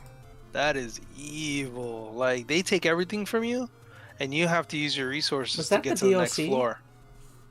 That's part of the DLC. Part yeah, of the DLC. I think I it's never, I never played that. It's like the The tower champions. thing from Twilight. It's like the champions trial or some crap. I think it's called. It's pretty good. It's actually really fun. I made it to like 90 something and I failed, and I was really pissed off. And there is another thing. I think that's the reason why I stopped playing. There is one other thing I remember, and there was like a really cool section where I think it was on near the peaks, but there was like a hidden area where there was like this ghostly deer or something, ghostly thing, and you had to like get there at a certain time of the day. That was like a ghost horse or something, right? A ghost horse or something, but like you had to like. I think there was multiple of that where you had to like go across the world and find those ghostly like apparitions or something. It was one way you got like a horse upgrade, like the all white horse or something. You had to go through that. That was cool. I remember that section. Yeah, so quests we feel like pretty good. Yeah, They were fun. all right, last big section. This is probably honestly one of the more important sections in a lot of ways. It's the gameplay loop, Oh, right? it's the best part of the game. I think. Yeah. Yeah. Which I mean, you could probably break this up into a bunch of subcategories, but you really, in this game, I think the big things are the exploration loop and then the combat loop. So we've already kind of talked about exploration, but what do you guys want to add to it? To exploration in particular? Yeah, like how you feel about the way exploration is kind of, gamified in this game. Like, do you like that loop? I know, Chaz, you were saying like the climbing you didn't really care for, and that's part of this. Stamina, all that. Yeah, I would say I didn't like the climbing, but I would say like one thing I really enjoyed in the gameplay aspect was it was like one of the only things I like really loved about the Assassin's Creed games was the climbing, because you climbing the Sheikah towers, and when you would get to the top, they would like let you fast travel or unlock part of your map, and like that I always find rewarding. Like I always felt like that was like when you get to the perch on Assassin's Creed and the eagle and the camera sways around you, like that was definitely an aspect of the gameplay I really liked. That's an interesting comparison, because that's kind of where I was going to go with this. Why I think Breath of the Wild does it so much better with the climbing. Like whether you're talking about Assassin's Creed or like the Uncharted, like they have climbing, but it's super like you have to grab this ledge, this handhold. Like you can't just climb anything, right? There's a lot of climbable objects, but you still have to go with the way that the game designers told you to go. Like with this game, you can go anywhere. And this is the first game that I felt like I've been able to do that, right? Other games you can kind of like cheat your way through it, like Skyrim, you can get your horse and basically go up any cliffside. But this is the first game that legitimately is just like, yeah, climb any wall. I don't care. Go as far as you can, however you want to do it. And that was really freeing, like from a exploration standpoint. I didn't feel like I don't know. I almost felt like I was breaking the game sometimes. Like I was going somewhere I shouldn't have gone to, and I felt like I was being all sneaky, and the game was just cool with it. So I don't know. I thought that was a really cool kind of revelation from an exploration standpoint. Yeah, I really like the exploration. But they took that from from Skyward Sword, and they utilized it for everything, which I think is amazing. And what I enjoyed the climbing portions. I was climbing over everything, because you may never know what you'll run into. I ran into things I don't think I would ever find on a horse or gliding over things. Just you had to get vertical in this game. Gosh, I you had to, big time. I wonder how in the new game the morphing through solid objects is. I've got a feeling there's going to be so many glitches and people recording the people Link getting stuck in rocks. Like I thought that too, but you know, I'm trying to think back. Like, good about this. Nintendo's really good about this. Like, even they're just like Breath of the Wild, like you can do some weird, crazy things in Breath of the Wild. People are launching themselves, you know, across the map and stuff, and the game holds up. Like, it's like, yeah, we can handle that. So it makes me think that they've coded this and tested this in such a way that, yeah, you're gonna be able to do some crazy stuff. It's probably gonna be able to take it. So, but you're right. I mean, I think that's a crazy power just to like, you know, fuse through a wall and like hop up to the top. That's gonna be cool. Mm-hmm. And that might even alleviate some of your issues some of with the climbing. Yeah, I was just thinking that. Yeah. Plus with this one, seeing as how there's the whole like overworld or sky world thing, there's gonna be a lot more flying going on in this one. So at least like I was gonna say, like, does that alleviate the need for fast travel? I would still think there would be a fast travel, but at least with you being up in the sky, you could fly anywhere you want. Although they might still have a fatigue thing with how long you can fly. Well, your glider, you had stamina on how long you could yeah. glide until you fell, so I'm sure that's still going to be a thing. So you can't just fly into Ganondorf's bedroom and kill him while he's sleeping. I'm sure they have limitations. Yeah. I wonder if they're going to do something like that again. Silent assassin, like they might. I don't know. I am curious how open they're going to have this game. Like, is it going to be just like the first game where you can literally just go anywhere, do anything, and like jump to the end of the game if you want? Or if this is going to have more barriers where, no, you have to do X, Y, Z to get to this point, to do this thing. And I don't necessarily think that's a bad thing. Like, I like that Breath of the Wild was open. I think that was a cool experiment. And I think a lot of that hopefully will still carry forward, but I would like a little more in the way of, I need to accomplish this to do this, go through this dungeon, obtain this thing. I don't know. I miss that aspect of Zelda. But as far as just the exploration in general, I mean, I kind of already said it, but like when I was talking about the overworld, the exploration is what makes this game, right? If you yanked that out of this game, this would be, in my opinion, like the worst Zelda game, or really low towards the bottom, right? So the exploration, the way you navigate, going through the world, that's what makes Breath of the Wild so good. That's what makes you spend so many dang hours just freaking walking around finding things. Like, you find the strangest stuff. Well, it's like, what is going on here? And then if you don't have enough health or whatever, you just sit there and cook. I mean, that's awesome. I mean, don't even get me started with the cooking stuff, because apparently they added so many things to that portion in general. Like, you can get stamina, you can get health, you can break the game completely. Yeah, like it's crazy.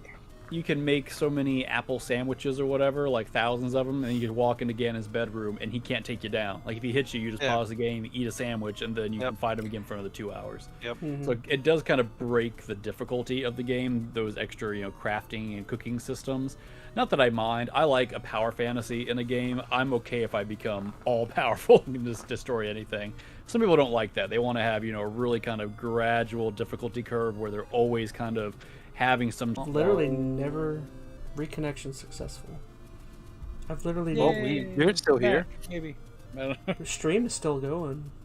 Yeah. I've literally never seen that notification. Okay. But yeah. So yeah, a lot of the exploration's really fun. I think that makes this game 100%. But those are like great like combat. Oh, I'm sorry. No, I was just saying those are great ways of like level gating or area gating. You know, like requiring different meals, requiring certain weapons for certain enemies, or you know.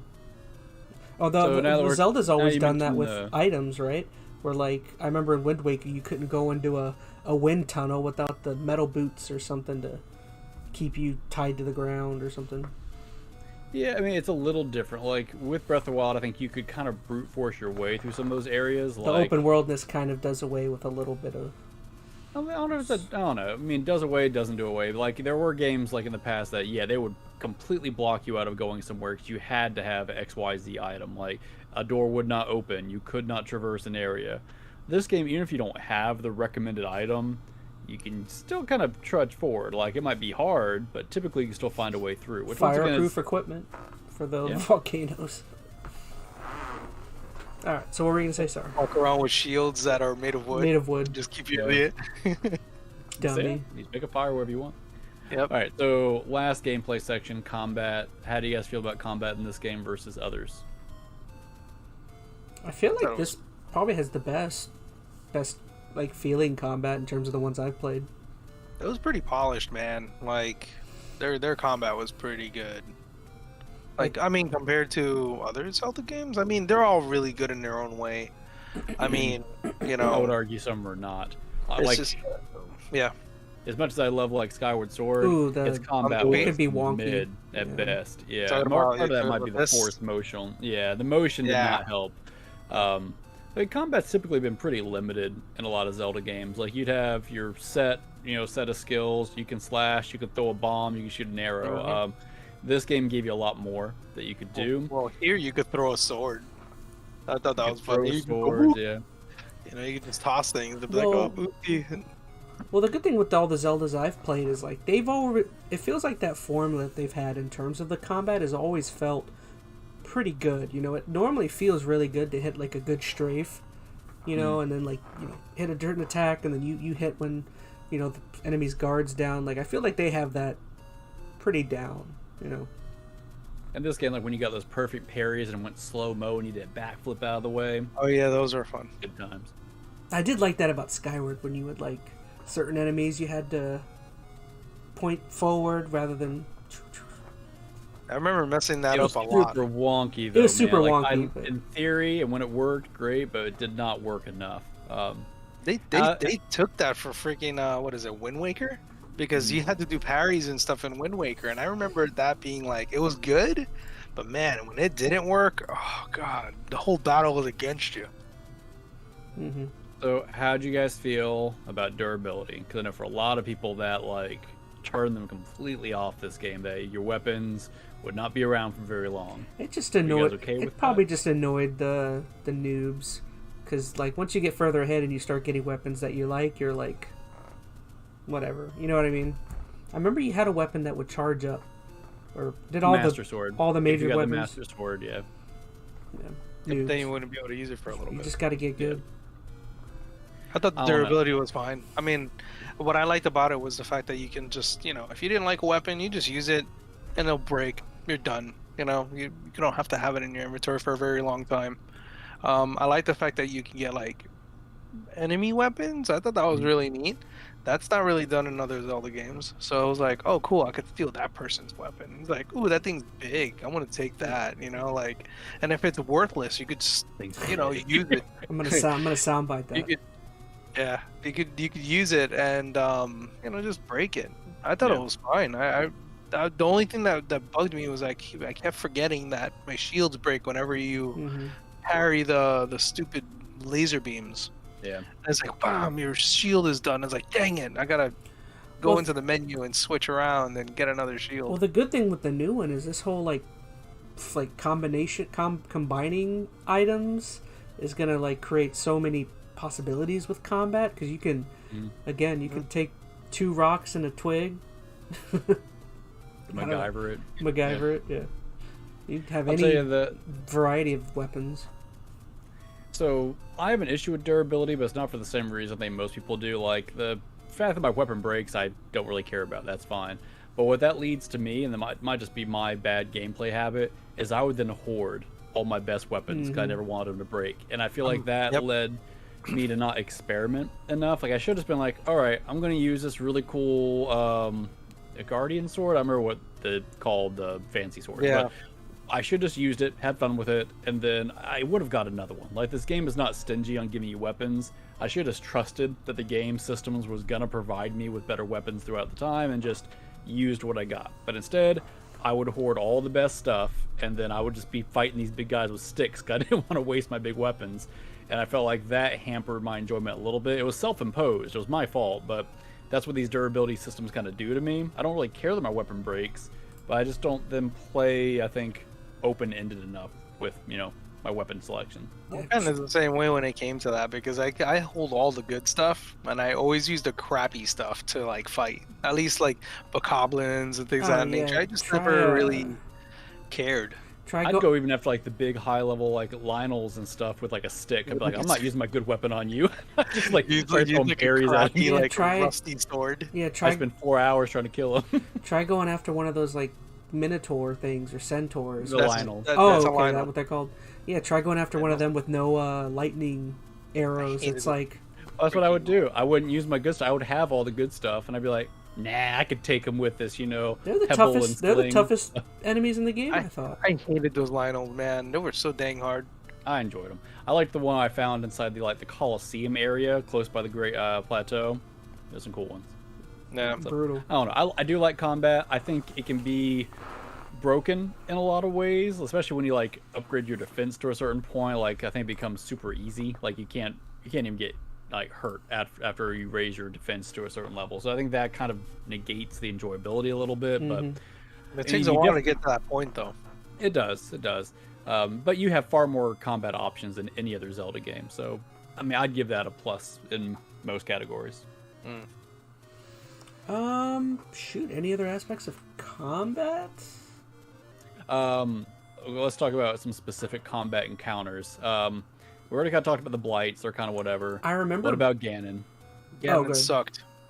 He was easy. I'm just gonna say I didn't like him. The I horse beat him section. in the first horse time. section was kind of cool, but Which one? there was the horse part of his combat where you have to ride Oh, on you the mean horse. at the and- That was the worst part. That sucked. You I remember could not being. die. I remember It was being impossible entertaining, to but die. I mean, once you get it was the cinematic. visually it was entertaining. I thought. man, it looked cool, but you know what? Oh god, don't get me started. Like you get the arrows of light. You don't run out of arrows. First off, that's your first freaking thing. You don't run out of arrows. You got the bow, and then you just kind of do whatever. You just shoot the thing. She's already helping you. Yeah, That's I'm it. pretty sure you cannot die. I think it was proven somewhere that you literally, if he like stomps on you, you cannot die. And something about that just kind of ruins. Like it looks cool, sure, but I don't know. Maybe if the battle before that would have been a little better. Man, I don't know. I think that the Ganon from Ocarina of Time was more terrifying than that guy. Oh yeah, The Like- Ganon and freaking like- Skyward Sword battle was like. Demise. Yeah. Yeah, Demise was gnarly. Like, again, Probably if you my put- favorite Ganon battle, Twilight Princess. Twilight Princess, man. Because you get the face like Big Pig Ganon, and then you get that one-on-one sword battle out in the middle, and you get that And then you do the little sword thingy. Like I remember you did the sword thingy with Zelda for a little Yeah. bit. And I was like, I oh man, actually that's did- so cool. His last fight in Link's Awakening remake was pretty fun too. He has like a bunch That of was different good. forms. He has like 4 or Yeah. 5 different forms. Yeah. I remember the Oracle of Seasons and Ages. You had to fight there was a crazed Ganon with no mind, and you had to fight him. And the crazy part about it is that if you play one game, you have to continue on the next game because you wouldn't fight the true Ganon yet. You had to fight the true Ganon after you continue on to the next game. Mm. You have to play both games That's in order cool. to get the full story. You've got to think remakes of those games or remakes have to be in the works, right? For seasons Oh, and for Oracle? or yeah. Maybe. Are they going to be? I mean, if I they don't did even- Link's I- Awakening, why they haven't wouldn't? said anything. I mean, Well- eventually. I don't mean like. I don't know if those games were that popular. Like, to be honest, they were Well, to be To be fantastic. fair, Link's Awakening wasn't super popular either in It was comparison. the first Game Boy game for Legend of Zelda. I'm not surprised. Yeah, like- that's what I'm saying. Like, if your argument is that wasn't popular enough, I mean, plenty of them aren't super popular in some way, shape, or form. I don't know. So since you were talking about enemies, just a real quick enemy, I remember we mentioned it, but like I really like the dragon encounters. Like Dragons were fun. each one you had to. I don't remember if you were riding them or you were following them. You had to They like were shoot more- scales Yeah, off you scales had to and- figure it out. Yeah, From what I remember, it was you just had to interesting figure out because you had to like how to keep do it. up with them while you're like trying to Yeah. hit spots on their body or something. Mhm. I remember a Um, couple of other things. Again, Ganon was just the lame. mammoth part I thought was pretty fun. I still like that Well, section.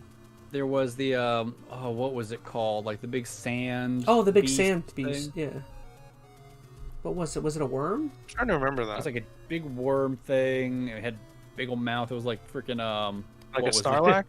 No, You oh, couldn't what's walk the on the movie? sand. You had to step on Tremor. rocks or something. Oh, like Tremor? I don't remember that. Man, been a while. Oh, No, they had a take a few look at good that. combat encounters, but a lot of not so great ones. Like combat was fun, but honestly, the mini bosses are probably what sold it the best, like the Hinox and like the Rock Giants and stuff like that. But like Ganon, I don't know. I keep coming back to that just because that was a huge letdown. Maybe it was because I, had done all the beasts, so he was like, extra easy when I got to him. Maybe if I had gone to him in full power, he would have been more interesting. But I don't know. think so, man. I remember whipping him real quick, and then I get outside, and he can't hurt me at all. I'm just like, it looks cool. He's a cool design, the big spider Ganon monster dude, but other than visuals, there's not much to him, was pretty disappointing. He wasn't as terrifying like I was expecting. I just didn't feel like he was good. Like, No, even I the agree. one from Wind Waker, like Wind Waker, man, he was like gnarly, dude. Like, the minute you fight him, and then what is it? He takes off his cape or whatever, and it's like, well, what the hell's going on here? He's And like, that leads to the extra. fact that he was like a good antagonist. Like, you wanted to fight him. Like, this game had 3 big failings right towards the end for me. How easy it was to get to him, because once again, I skipped past the castle. How lackluster the fight itself was. And the 3, ending. he wasn't that imposing. I didn't care about fighting him. He was just another big monster. So the ending to me really just fell flat and just is like bam, bam, bam. By the time the credits were done, I was done. And it didn't negate the enjoyability I had in the game, but definitely made me not want to play it again, at least not for a long time. Actually, I haven't played it since. I haven't really felt the intrigue to actually hop back into it. So That ending, just to kind of like ask you guys, like, did it really end like that? Like, or is there another thing I'm missing? Because I don't remember. It sucked. Like, it was like, do you remember me, Link? And then just shut up. He was quiet. He's like, duh. And it's like, huh? Like, do I really have to? I mean, I'm only missing like one memory. Is it really that I'm trying to important? recall if you needed the memory or not. It's been so long, man. I It can't was so remember. bad. Like, I didn't even feel. I regret beating the game. I'd be honest. I regret beating the game, cause it sucks. It wasn't even a good like end. Like, I didn't feel like I got any enjoyment out of it. Yeah, It's the not narrative about- is not super satisfying. The gameplay was not super satisfying. Like, it does really just fall off at the very, very It's end. not about. I had. It's not I had about the more end fun. game. It's about the friends you've made along the way. I've had more fun. Well, that's true. In this game. climbing The up journey the was far mountain. more enjoyable. I had fun climbing the tower, getting to the room. After that, it was just good. Trash. I was like, come on. Like, really? Like, trying to avoid all the guardians and having all those dots going on top of me and trying to destroy me was way more fun than fighting Ganon himself. Like, it was Because you just made your own fun with it. That is one thing about, I think, the whole sandbox they created here. You can make your own fun. And that, I think, is what brings people back to this game, is messing around with the sandbox and trying to do some fun, crazy things. The moment-to-moment, like, encounters they give you, though, sometimes fall pretty flat. Okay, so did you guys want to move on to, I don't know, overall final thoughts on Breath of the Wild? Yeah, I mean, I think that hits the big categories. I think for kind me, of given them, but it go still ahead. sits at my second favorite Zelda game. I really hope the new one takes its place. I would love for Tears of the Kingdom to be my new number 2, maybe number 1. Who knows? I'm hoping for it to be way higher than this one. I like this game. I'm not saying I don't like it. Like, it's just I played so many other ones that are good, like really good. You know, Skyward Sword, Ocarina of Time, Majora's, like, what is it? If I had to add the, what is it? Link to the Past. Like, they're all such great games. Like, they're so good. The time know, of development for what was like 5 years on this one? It's been at least 6. Probably longer. Yeah, longer than that, I'm sure. I mean, I feel like you can make a good game, and that's feel like plenty of time. Well, Man, it's hard to say now. Like, Now, things cycles are- for games are things like are 10 so- years to build a yeah. game. It's so bloated. That's another topic we need to talk about one day. I don't know. I think this next game, I mean, I think we already get like my opinion on Breath of the Wild. Like, it still ranks. You know, it's Yeah, 3. it's still a good great game. but it could very easily hop to the top for me. Like, the core of Breath of the Wild is really good. The exploration is probably, from a gameplay standpoint, some of the best Zelda gameplay I've had. I just need that curation, that level of unique dungeons, unique bosses, unique something. If they can intertwine that into the Breath of the Wild sandbox, that could be game of the year, game of the decade, best Zelda game ever contender really, really easily. And it seems like from the trailers, it could, right? We saw like straight up mini bosses, like big bosses inside of the trailer with that 3-headed dragon, which that's a returning boss. I can't remember his name, but he was in other Zelda games. the Hydra. Yeah. That's from the first one. Was it the first? I think you're right. Yeah, Yeah. it's from the first one. And there were other bosses they showed. There were areas that looked like dungeons. There's clearly more character stuff going on. You have Ganon in there now, sort of true antagonist, as well as some other characters. Like, most of the stuff that we were talking about we felt like was missing looks like, from those few trailers, it's here. Now, it could all be smoke and mirrors, and we get in there and it's, the same thing. We're still going through 1,000 shrines. Do you guys think they'll have shrines in the new game? I have a feeling they're gonna still have shrines. I don't know why. If it's just continuation from this one to the next one. Yeah, like how would you even remove them? Because like they are part of the geography from the old game, so they can add more like bigger dungeons, and instead of just like a whole bunch of small ones, they can still keep the small ones. It'd be interesting if they took like a Portal 2 route and like all the shrines like broken down and merged together, like you're like stuck in like the Aperture Science Lab, like you had to go between multiple shrines underground or something. I don't know. That's not gonna happen, but no, that's funny. I mean, I wonder if they're gonna go the route of like, I mean, because again, in the trailer you see some sort of like infection from Ganon going into the Hyrule sword and going into like Link's arm. So I wonder if they're gonna sword or the Master Sword, whatever. Going from the guy who's beaten 3 Zelda games. Yeah. But I wonder if they're gonna go the route of like some sort of Ganon infection or Ganon thing taking over. So it could be that he'll just take over the shrines and you have to go back into them. Maybe. I mean, he probably still has his blighty powers, right? Because that was kind of his whole thing before. So, maybe. Blighty. I just hope there's like a freaking like epic battle like at the end. Like they really fell flat with the Ganon battle. I'm sorry. If they're gonna do another Ganon battle, like it's gotta be amazing. Like they've done so many good ones. Like I don't know how the hell they messed this one up. Like it was all smoke and mirrors. It like, feels oh, like no. Breath of the Wild, their main focus was built in the sandbox, which I'm sure was a huge undertaking. So I mean, I'm just assuming that their priority just wasn't on dungeons and stuff. They wanted this looser open world feel. That was probably just their focus. That's fine. This hopefully is their opportunity to add those other Zelda-y elements back. I'm hoping they learned a lot from this game and they add and take away whatever it may be to make this next game like way better. That's my hope. Okay, so real quick, before we tackle the last part, I just wanted to bring up my question from earlier. Do you think if the next game builds upon everything this game built, do you think this game could be made to feel obsolete if this one does all of the same stuff and adds a bunch of stuff to Hyrule? Like if it has like a lot of the same sandbox, same locations, you know what I mean? I mean, I think the locations are going to be different. There's still going to be unique things from Breath of the Wild that people might enjoy. Like, I don't foresee another Eventide Isle. I don't foresee the same kind of, quest line stuff that you went through with, like, Zora's Domain and the desert. Like, it's going to be different. So, if you really loved those elements of Breath of the Wild, those few narrative points and, those cool, unique moments, I think there's still a place to play Breath of the Wild. If that's not why you enjoyed Breath of the Wild, then yes, it will become obsolete. If you just liked it for the sandbox, I think the sandbox we're about to get in Tears of the Kingdom is going to be head and shoulders beyond that, because you have the whole vehicle crafting nonsense. That's kind of where I'm at. I mean, even though the world's going to be different, you'll have just as big of a world, arguably going to be even bigger now because you have the sky element to it, so you're going to have more to play with, more to do.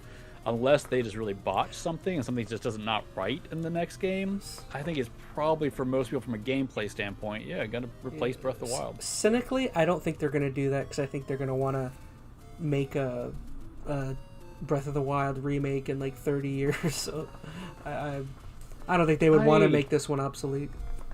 I don't think that's on their mind. Like, they're, I'm sure, thinking about what's the next best thing to make this next game sell. And I don't know, maybe it's just because it feels odd to me right now. I can't imagine a lot of the games we're playing now are going to get crazy remakes in 20, 30 years. Like, I think gaming is going to look very different in 20, 30 years. We might not be here in play them. 20 or 30. Maybe. But games are also going to be, I mean, this is a whole other argument too, but you got VR that's going to be taking you over in certain ways, and AR, and all these other types of ways to play games that remaking games as we see them now, I don't think is going to be a thing in 30 years. But that's a whole another Tears of the Kingdom in VR, flying through the air. That could be a conversation for another point. But Virtual- I do virtual pseudo war. agree with you. I do think that from a gameplay perspective, Breath of the Wild could be somewhat obsolete after Tears of the Kingdom. I mean, I guess Majora could have done that to Ocarina, but most people don't have that opinion, so... Well, neither of those games were about the sandbox. They were about the dungeons. The dungeons were unique in either one. The stories were unique in either one. Like, Fair enough. no one game, replaced the other. If you strip out the stuff from Breath of the Wild that made it unique, there actually wasn't that much, right? Those divine beasts, I'm sorry, they're not allowed to write home about, and they're not going to, I think, hold up to any unique dungeons they make in the next game. So, beyond that, all you have is a combat sandbox and, physics sandbox, which the next game is going to have. I don't know. So yeah, the final part of our talk is just what we want to see change for Tears of the Kingdom, and I feel like for the most part, I mean, that's our whole conversation has just been everything about. I mean, so it feels like the only thing is the dungeon aspect, like, and maybe some more, slightly more narrative type stuff, but I feel Dungeons like and an antagonist. That's really what I want to see, which it looks like we're getting both.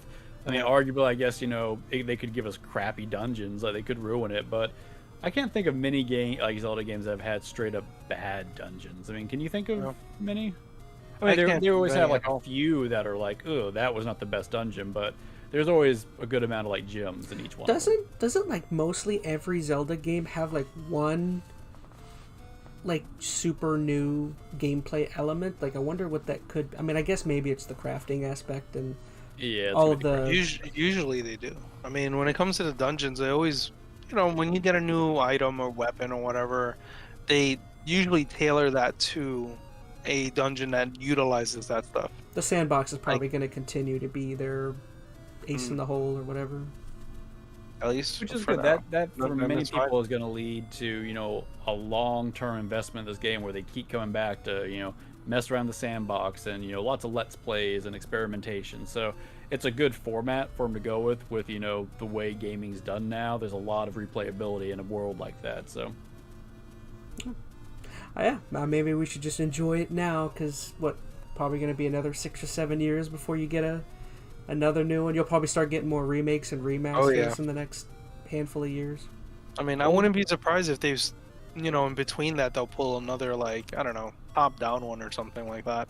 Well, that might be where Chaz is right. They'd remake something like Oracle of Ages or Seasons. Like, maybe that's probably already in the works. Yeah, it would have to be. Yeah. Man, I would play the heck out of those. Or another Hyrule Warriors. Man, Those are actually pretty fun.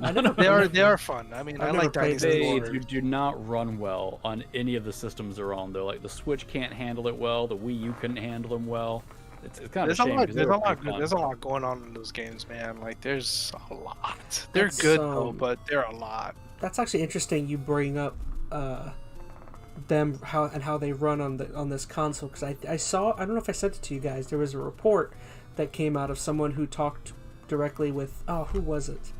They talked with people from Nintendo, and they were just like kind of given an estimate on when we can expect a new console, and they were saying something about spring of 2024. They were just saying don't expect any new console before then. They weren't giving a time frame, but they were just like 2020. Yeah, they were just saying it's going to be It's been how long already? I mean, how long since the 2016 Switch came out? 2017. 6 years. So that would be 7 years. It's getting there. It's getting to that time. I mean, usually it used to be 10 years, not anymore, man. Well, for the Switch, it could never have been 10 years because it was already so outdated to begin with. Like, they were always going to have, like, a shorter cycle, and they've milked it, man. They have stretched the Switch as far as it could. But yeah, they could announce a new console in the next 6 months and it released early next year. Like, I'm trying to remember how they did the Switch. I feel like the Switch was announced at the end of 2016, came out early 2017, and there you go. So they could still announce it into this year. I don't know if they will, but they could. Yeah. Or they could just be pulling people's legs. Just saying. They've got to have a new system, though. Like, these games, at least within the next 2 years, 3 years. It's got it. Like, I am not concerned, but Tears of the Kingdom is not going to run incredibly well. Like, I've seen enough previews of it already. It's running sub 30 frames in a lot of places, which you can get by with sometimes. I mean, apparently it's not that consistent where it's always dipping that low, but That's low. We're living in a world now where people are shooting for 60 frames, and I don't know. That's gonna hurt a little bit. I love that meme I sent you guys earlier. It was like, to think in just a few days everyone's going to be spending $70 for a game from 2017, and we're all gonna do it. I don't know. I just thought I thought it was funny. Yep, That's true. that is very true. We already did. I already did. Yeah, they got my $75 already. Well, I found out Chaz, GameStop gives you the pre-order plaque when you go to pick up the game. Oh, okay. Nice. Cool. Yeah, we still get it. Good. All right. I get my. So yeah, anything else you guys got to say about Breath of the Wild before we get on out of here? No, Ganon I am excited. sucked. Ganon sucked. That's all I have to say. Yeah, I'll go and echo that. Yeah. So you guys can I'm expect looking forward to it. can expect lots of Zelda streams from me, and I don't know. Next podcast, we'll definitely talk about some of our very early thoughts on it. And So you're gonna live stream it at midnight when it comes out, Chaz? Oh man, you're not gonna sleep. Probably not. Probably wait. Gotta do it for the content, man. I have family in this You gotta weekend, so who it's cares like about family? You You gotta stream picking up the game live at GameStop, and Do then it. you have to, while you're driving home, keep yourself on the face cam, and then just merge right into your live stream of the game. Or just bring your Switch with you and just start playing it right there as soon as you get out of GameStop. And sit outside of GameStop. I and could just play. take my phone and like stream it, just point it Just right at pop the it over Switch. your shoulder. Yeah. See, I should just take all my ideas from you. Yeah, that's a great idea. All right, everybody. Well, you guys got anything to say before we head on out? Nope, I'm good. I'm looking forward to it. I'm excited though for Tears of the Kingdom. Me Yep. too. Alrighty, well, that was another special episode of the EnteR ChazmaN podcast for you. As always, on screen, if you'd like to hear any audio locations, they're there. And, of course, in social medias, those are on screen as well if you want to contact us or send questions or complain about our hats. Anything we got going on. I'll put my hat on. Well, yeah, get your hat on. There you go. Alright, hey, listen, we're out of here. Thank you so much, guys. We love you. Bye-bye. Remember to leave it going, Chaz.